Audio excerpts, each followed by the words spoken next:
Inilah proses pelaksanaan buka puasa bersama yang diselenggarakan di Balai Raya Aceh Sepakat Sumatera Utara. Ini proses pembuatan kanji rubi dan kari khas Aceh. Ya, pelaksanaan ini dilaksanakan selama bulan puasa Ramadan 1443 Hijriah, mulai dari 2 Ramadan sampai 28 Ramadan.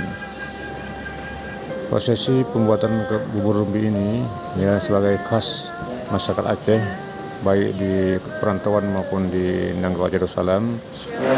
Pelaksanaan kanji rumbi ini dibagikan kepada masyarakat yang menikmati berbuka puasa. Inilah prosesi pembagian kanji rumbi ya pada masyarakat Aceh yang ada di Medan, juga masyarakat Medan sekitarnya antusias ya mengharapkan bagian bubur kanji rumbi.